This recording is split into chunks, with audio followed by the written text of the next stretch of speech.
안녕하십니까? 네, 저는 이현주라고 하고요. 오늘 여러분들과 함께 조선시대 여성들이 쓴 한글 편지에 대해서 이야기를 나눠보려고 합니다.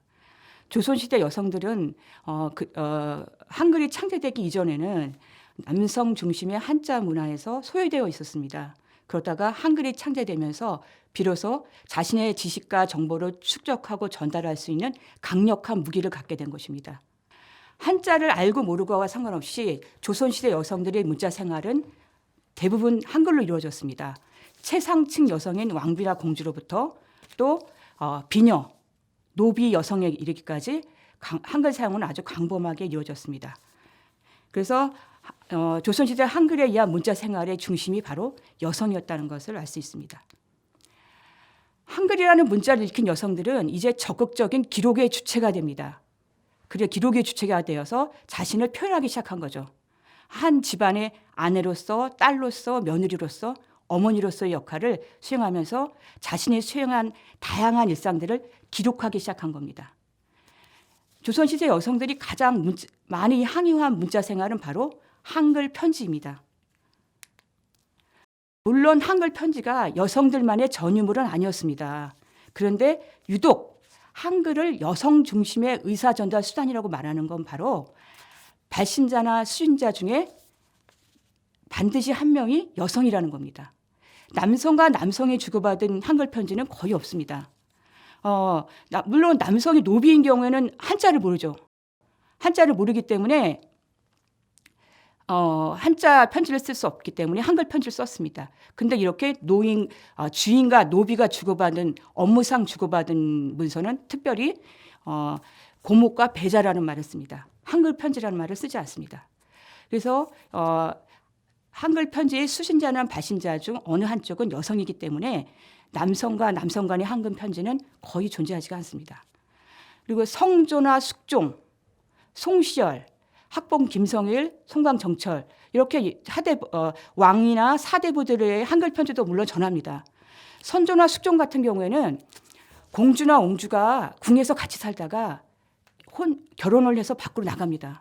그러면 선조나 숙종 같은 왕들도 그 딸에 대한 애틋한 마음은 보통의 아버지와 마찬가지거든요. 그래서 그럴 때는 공주나 옹주에게 편지를 써서 보냅니다. 그래서 지금 또 선조나 숙종이 쓴 왕이 쓴 한글 편지가 남아 있는 겁니다. 그리고 송시열 같은 경우도 사랑하는 애제자가 요절을 합니다. 근데 그 송시열은 그 애제자에 대한 그 의리를 잊지 못해서 애제자의 미망인에게 계속해서 편지를 써줍니다. 가사를 운영하는 거, 자식을 키우는 거 이런 거에 대해서 한글 편지를 써줍니다. 그리고 학복 김성일도 전쟁터에 나가서 아내에게 마지막으로 한글 편지를 씁니다. 자기를 너무 그리워하지 말고 편안하게 살아라라는 마지막 유언도 역시 한글 편지를 써줍니다. 그리고 송광정철도 자기 어머니에게 한글 편지를 써줍니다.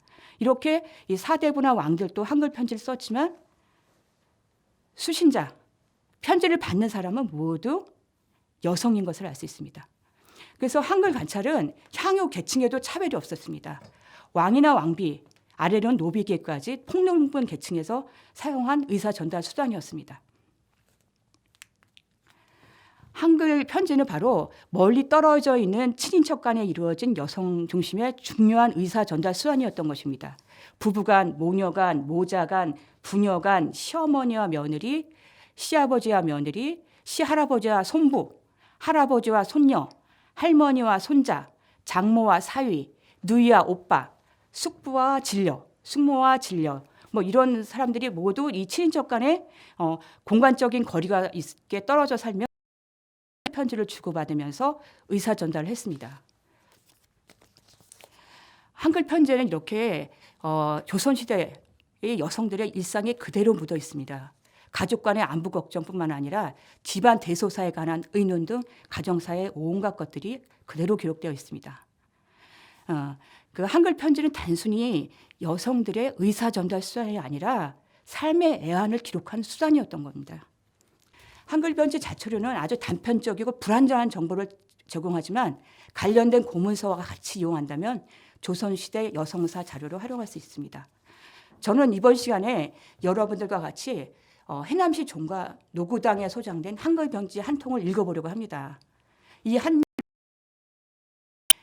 관련된 고문서와 연관시키면서 조선시대 4대부 여성들이 친정 재산을 어떻게 상속했는지, 그리고 이 상속받은 친정 재산에 대해서 의무를 지기 위해서 친정 제사를 모신 이야기를 여러분과 함께 편지에서 풀어내려고 합니다.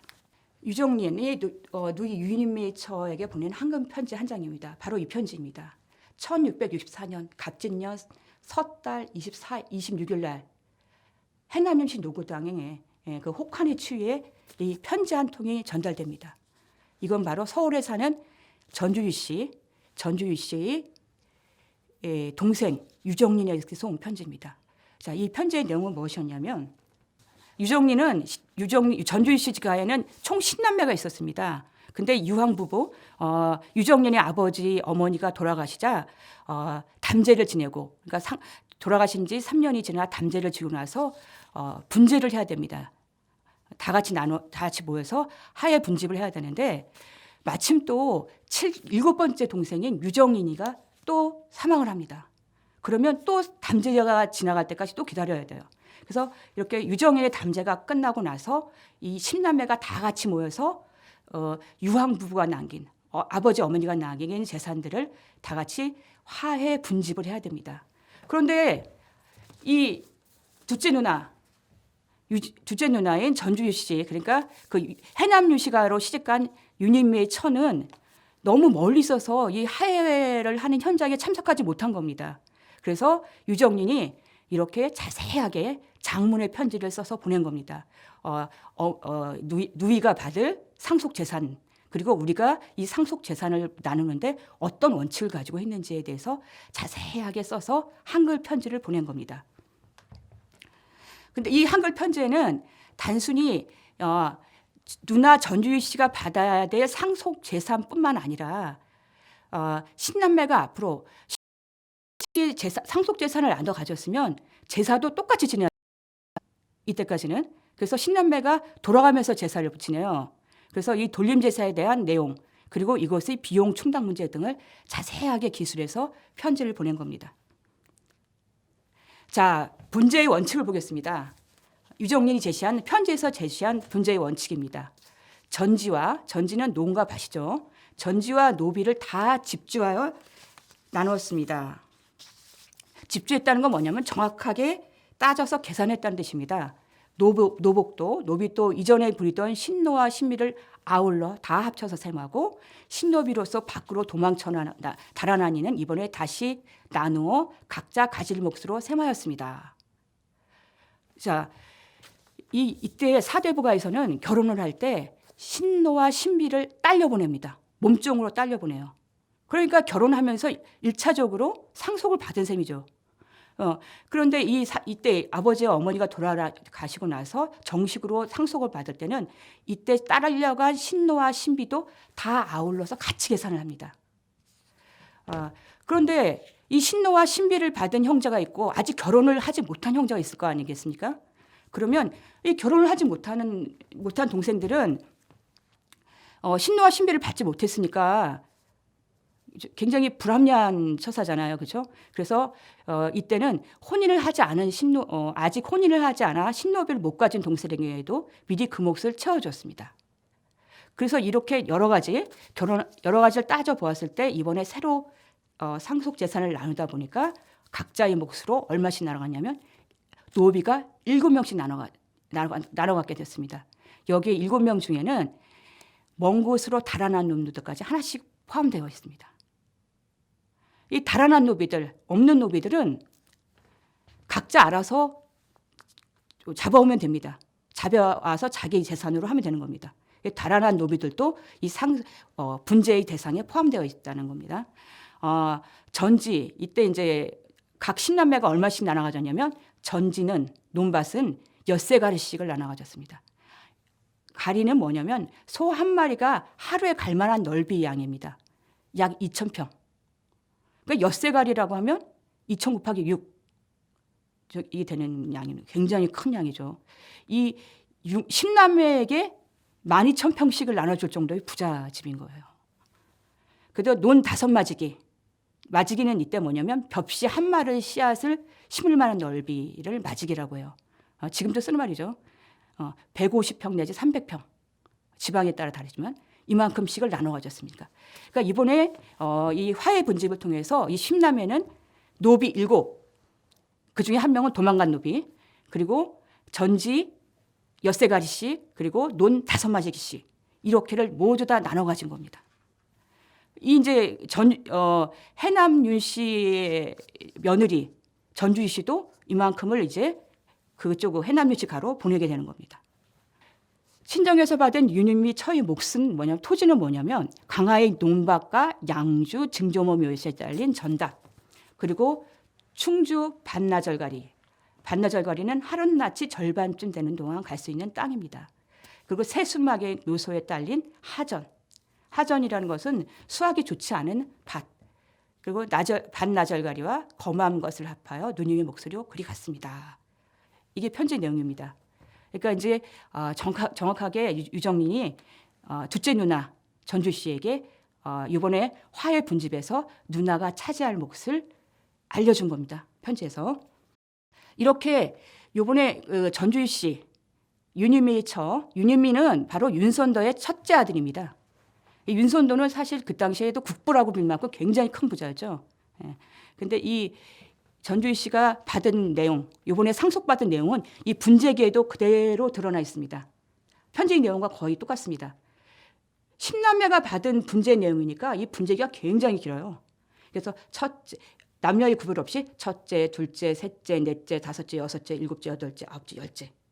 얘가 받을 상속 내용이 이렇게 쫙 기술되어 있습니다. 그러면 여기서 이제 이 분재기에 실린 전주희 씨 상속분을 한번 보겠습니다.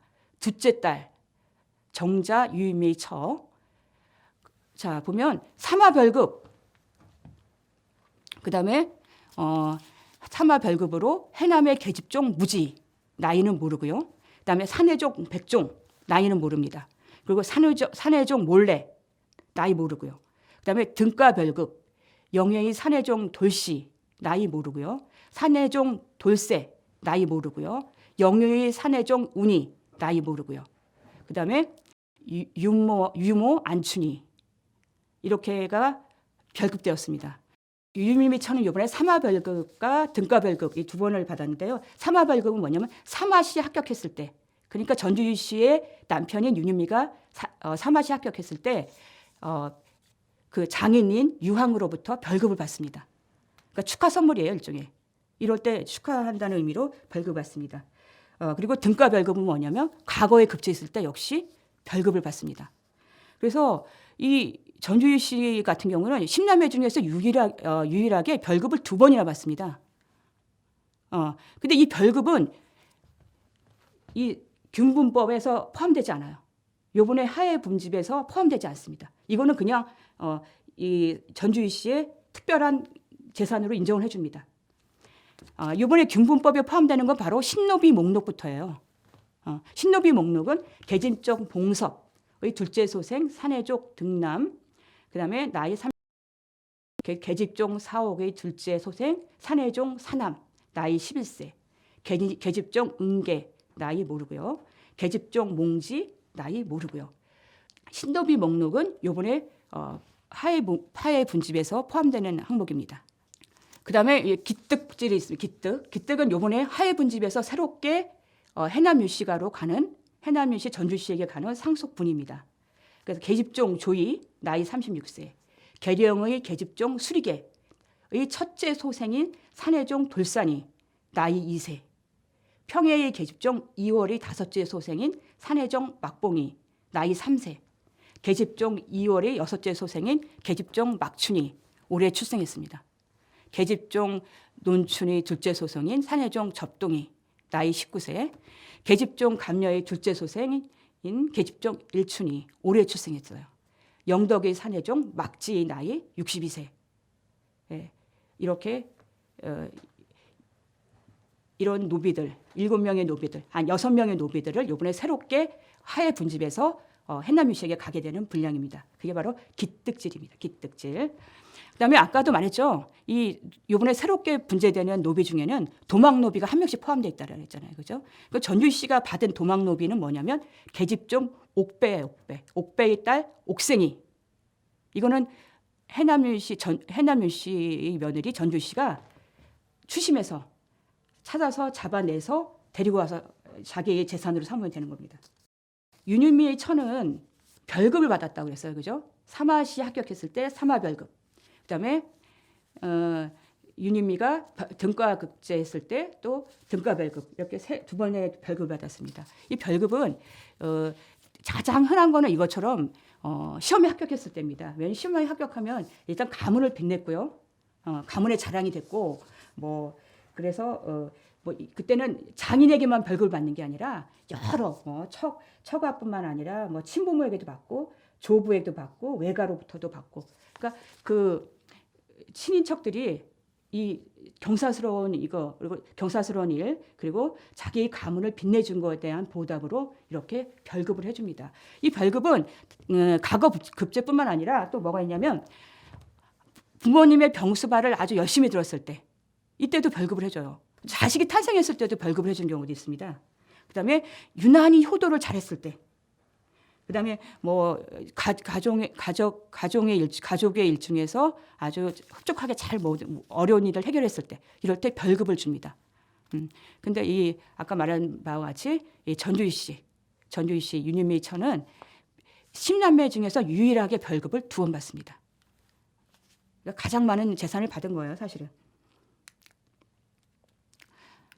자, 이 별급문께는 뭐라고 써 있냐면 볼까요? 이 별급문께도 역시 해남윤 씨 종가에 소장되어 있는데요.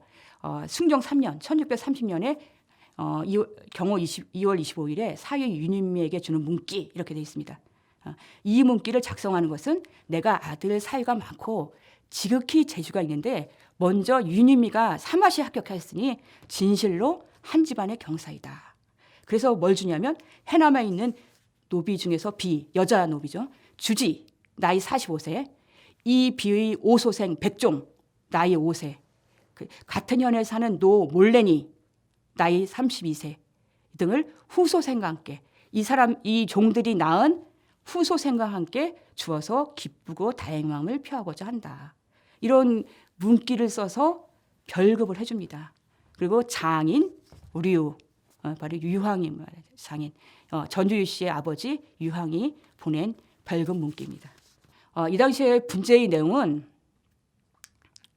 분재는 보면 분재기에서 가장 먼저 나오는 항목은 노비입니다. 노비. 왜 그러냐면 이 당시에서 재산 중에서 가장 중요한 재산은 바로 노비예요. 그다음에 토지.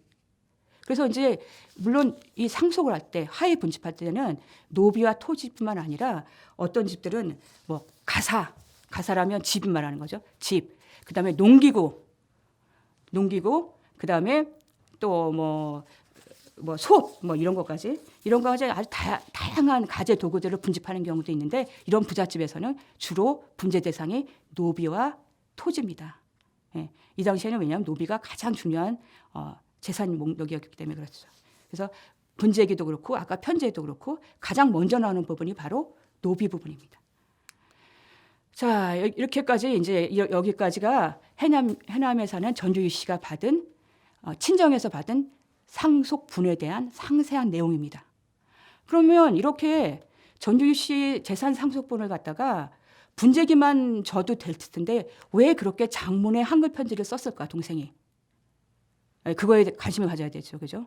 만약에 누나가 받은 몫은 이겁니다 하고 쫙쫙쫙쫙 적어줬으면 분재기만 보내도 충분했을 거라고요. 근데 이 유정리는 누나에게 이렇게 친절하게 장문의 한글 편지를 쓴 겁니다. 그러면 이 분재 내용을 알려주는 것만이 이 편지의 목적이 아니라는 거죠. 예, 그래서 한글 편지의 묘미가 바로 그런 데 있습니다. 이 공식적인 문서에 담지 못할 내용들을 한글 편지에 담고 있다는 거죠. 이 한글 편지에 나와 있는 내용 중에서 이겁니다. 바로 나는 이전에 종을 서기처럼 부렸는데 죽어버렸고, 서기처럼 자기 비서처럼 부렸는데 노비가 죽어버렸어요. 남은 놈들은 또 다 달아나 버렸어요. 근데 어버이께서 일찍이 내 차지로 주신 것이라 빈 머릿속을 가지고 분재해서 내 몫을 세마니 내가 가진 몫으로는 기껏해야 종 하나가 더 왔습니다. 그러니까 자기가 뭐 신노비니 이런 걸로 받은 것들은 다 달아나고 없는 겁니다. 그러니까 종 하나를 딱 받았다는 겁니다. 그러니까 다 빈머리수라는 거예요. 가뜩이나 적은 종을 차지한 마당에 더구나 대전에 있는 법으로 하노라 하고서 내가 조상 제사를 받드는 몫으로는 그저 종 둘과 밭 하루가리와 놋 세마지기를 내놓았습니다. 사당 제사는 잦은데 사정이 정말 딱합니다. 이게 무슨 말이냐면 유정리는 이 10남매의 장남이에요. 이 장남은 지금도 마찬가지지만 이 당시 뭐냐면 대를 잇고 조상의 제사를 모시는 게 장남의 가장 큰 의무입니다. 그래서 승중이라고 합니다. 가문의 대를 잇는다. 그래서 이 특별히 경국대전, 이 당시의 헌법이라고 할 수 있는 경국대전의 분제 규정으로는 적첩의 소생일 경우 장자, 중자, 딸이 구별 없이 모두에게 같은 양의 재선을 분배하고 그 가운데 승중자에게 한해서 상속분의 5분의 1을 더 줍니다. 그러니까 유정리는 승중자예요. 장남이니까. 그러니까 5분의 1을 더 받은 겁니다. 본처의 소생인 경우에는 이 승중자, 장남만 빼놓고는 모두 똑같이 재산을 나눠갔습니다. 남자나 여자의 차별이나 아까 말한 장자나 중자의 딸의 구별이 전혀 없어요. 똑같이 나눠갔습니다.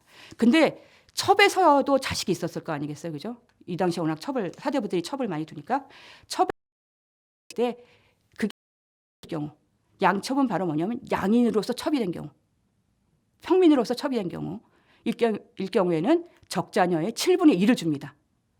적자녀 상속분의 7분의 1을 줘요. 근데 천첩일 경우가 있어요. 천첩은 뭐냐면 기생이나 노비로서 첩이 된 경우, 이럴 경우에는 적자녀의 10분의 1만 분제합니다.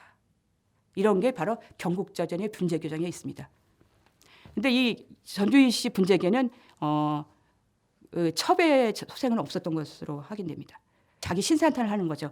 근데 사실 고르게 되지 못한 점이 비록 있으나 그렇다고 해서 내가 그것을 가지고 내내 다투리까. 그러니까 예나 지금이나 상속 재산을 나누는 데서 이 분란이 없는 집안은 없어요. 그러니까 이 10남매도 똑같이 재산을 나눴지만 다들 불만이 있는 겁니다. 사실은 이때의 균분이라는 건 뭐냐면 양적인 균분과 질적인 균분을 모두 다 포함하는 개념입니다. 양적인 균분은 뭐냐면 아까 말했던 노비 수, 그리고 질적인 균분은 뭐냐면 노비 건강 상태, 노비 나이 이런 것까지 다 포함한 개념으로 아주 정확하게 분배를 하지만 그리고 땅도 단순히 크기만을 한 게 아니라 그 비옥도까지도 전부 다 고려해야 되는 겁니다. 고려해서 분배를 하지만 이 유정린의 한탄처럼 모든 사람을 다 만족시킬 수는 없습니다. 그래서 이제 유정린이 말이 시작되죠. 다른 형제들이 하자고 하는 대로 하였습니다. 대강 보아도 먼 곳으로 달아난 종이야. 앞으로 찾아낸다고 해도 찾아내는 사람에게 일정한 값을 쳐줘야 하기 때문에 더욱 값이 적어집니다. 이러한 사정을 어찌다 이르겠습니까? 그러니까 유정리는 유독 이렇게 달아난 종이 많았던 겁니다. 달아난 종이 많았기 때문에 이 달아난 종을 잡는데 너무 많은 그 비용이 지불될 수 있었던 거죠.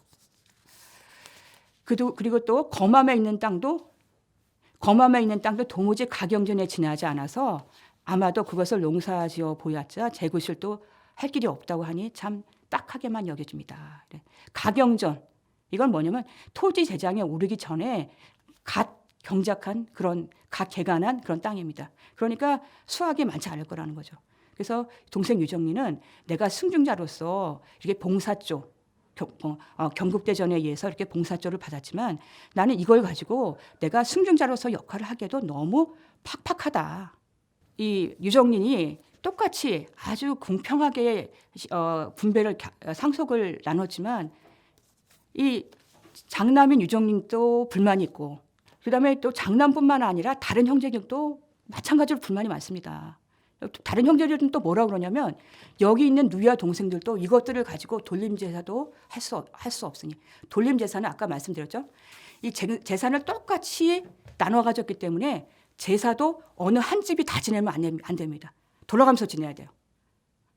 전국에 흩어져 있는 형제들이 다 돌아가면서 지내야 됩니다. 돌림제사도 할 수 없으니 종과에서 제사나 다 맡아서 하라. 라고 동생들이 이제 투덜거리는 겁니다. 종도 외지에 있을 뿐만 아니라 종도 너무 멀리 떨어져 있다는 거죠. 아직 어린 것이 많습니다. 아까 봤죠? 막 이번에 출생한 사람 5살짜리, 7살짜리.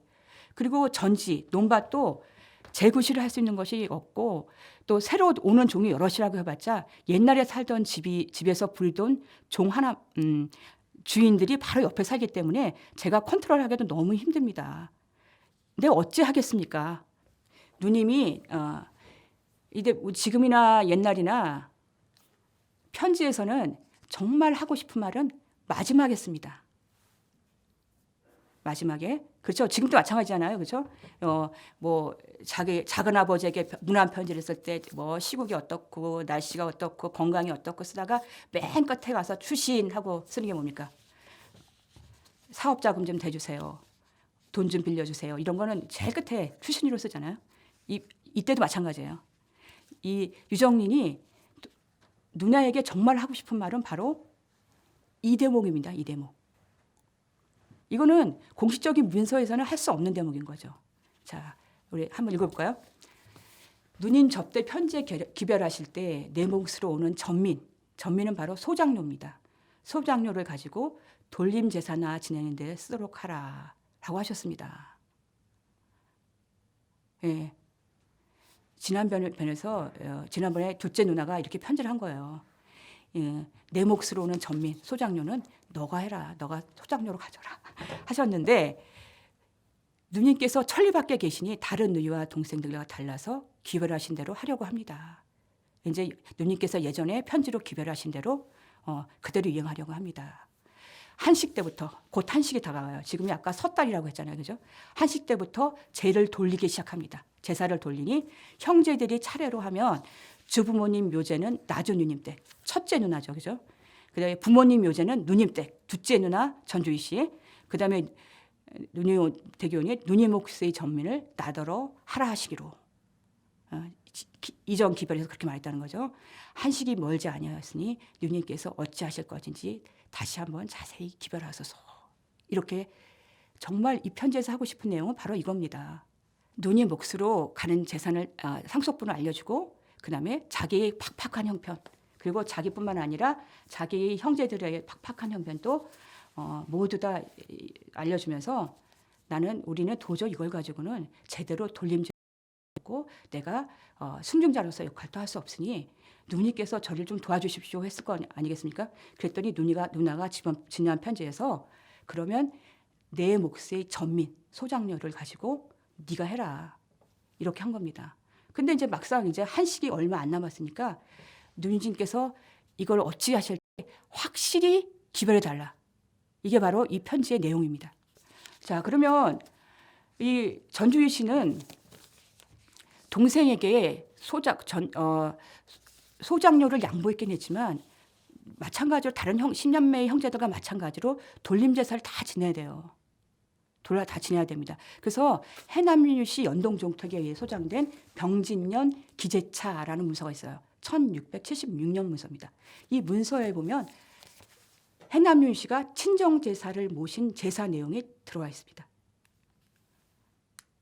그다음에 이거는 역시 연동종특, 해남윤 씨 연동종특에 소장된 경신년 1680년 기재차 문서입니다.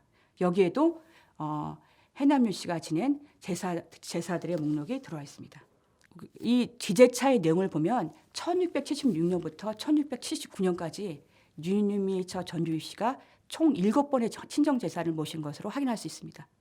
그리고 경신년 1680년 기재차례를 보면 1680년부터 1683년까지 전주희 씨가 총 9번의 친정제사를 지낸 것을 확인할 수 있습니다. 재산을 고르게 상속받았다는 것은 제사의 의무 동안 동등하게 지는 것을 의미합니다.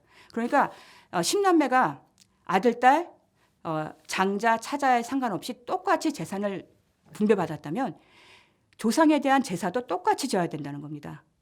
그래서 이 자식들이 순서대로 선조의 제사 가운데 특정 제사를 맡아서 제사의 준비 및 의식을 책임져야 하는 겁니다. 그 내용이 바로 해남시 종가에 소장된 이런 고문서에 다 드러나 있습니다. 그래서 윤유미 처 전주시가 이게 비록 이게 팍팍한 동생의 형편을 가엾게 여겨서 자기의 몫인 전민 소장녀를 동생에게 양보는 했지만 자식으로는 다한 것으로 보입니다. 이 윤유미 처 전주시는 해남에서 굉장히 부자죠. 윤선도는 그 당시에 국부라는 말까지 들었습니다. 그 정도로 굉장히 부자입니다. 그러니까 사실 뭐 이게 워낙 부자니까 이 자기가 받은 친정 재산 중에서 일정한 부분을 동생에게 양보하는 것이 아무것도 아닐 수 있지만 지금도 그렇지 않습니까? 부자라고 해서 자기 몫을 양보하는 게 쉽지 않잖아요, 그죠? 예, 그러니까 이건 정말 그 전주시가 아주 그 친정 동생을 아끼는 마음 그리고 뭔가 공평한 분배 속에서 그 자기가 생각하는 정의, 돈이 충분히 있는 형제와 돈이 충분하지 못한 형제들 간에 그러니까 갖추어야 될 그런 소양, 정의 이런 것에 대한 그 양식을 볼 수 있는 그런 부분이라고 할 수 있겠습니다. 조선시대 여성들에 대해서 한번 생각을 해보겠습니다. 조선은 성리학의 나라라고 하고 주자의 나라라고 합니다. 그래서 왜냐하면 조선 전기부터 성리학을 국가의 기본 이념으로 표방을 했고 그것에 따라서 모든 정치 이념이나 정치 제도를 정비를 했습니다. 근데 이런 성리학이 조선 초기부터 강조되었지만 일상생활에 뿌리를 둔 풍속이나 간습 위반화는 쉽게 이루어지지 않았습니다. 그래서 성리학적 유교 윤리가 생활 전반에 뿌리내리지 못한 조선 종기 여성과 성리학적 유교가 뿌리내린 조선 후기 여성들의 생활 모습은 굉장히 다릅니다. 그러니까 우리가 지금 보고 있는 윤유미 처 전주희 씨의 재산 상속 이야기는 바로 조선 전기 여성들의 삶을 보여주는 얘기입니다. 그래서 조선시대 여성사를 연구할 때는 조선 전기 여성과 조선 후기 여성을 분리하는 것이 좋습니다. 분리해야 합니다. 이때 지금 이 편지를 쓴 17세기를 지나면서 여성들의 재산권이 굉장히 축소되었습니다. 이때에도 자녀 균분 상속을 17세기 때도 이미 이 편지에 나와 있는 17세기에도 자녀 균분 상속을 택하는 가족이 많긴 했지만 장자 우대나 남녀 차별 등의 차등 상속을 하는 가족이 증가하기 시작했습니다. 이때는 또 남자가 결혼을 하면 처가에 가서 사는 경우가 많았습니다. 그래서 거기서 자란 자녀들은 친가에 대한 그 애정보다는 오히려 외가에 대한 애정이 더 컸습니다. 그래서 친가의 할아버지나 할머니와 그리고 외가의 할머니와 할아버지가 상을 당했을 때 조선 후기에는 입는 상복부터가 달랐는데 이때는 다르지 않았습니다. 똑같이 했습니다. 그러니까 이때는 조선 전기, 그러니까 17세기 이전에는 그 남녀 차별이 훨씬 더 적었고 그거에 따라서 차등 상속이라는 개념도 거의 없었다라는 많지 않았다는 것을 확인할 수 있습니다. 조선 초기에는 아들이 없을 경우에 제사를 딸이 주관하거나 외손이 주관했습니다. 그러니까 제사를 지내는 게 왜 중요하냐면 조선시대 때 제사는 왜 중요하냐면 제사를 지내는 사람이 그 재산을 물려받는다는 겁니다. 그렇기 때문에 제사를 지내는 게 굉장히 중요한 그 집안의 권리라고 할 수 있는데요. 조선 초기에는 아들이 없는 경우에는 딸이 제사를 주관했어요. 그러니까 재산도 모두 다 딸이 가졌던 겁니다. 그리고 딸이 주관하다가 그다음에 외손이 주관하고 이렇게 제사가 이루어졌는데 조선 후기에는 딸만 있고 아들이 없다. 이럴 때는 양자를 드렸습니다. 그만큼 딸과 아들이 그 재산 상속에 있어서 큰 차별을 받게 됐다는 것을 의미합니다.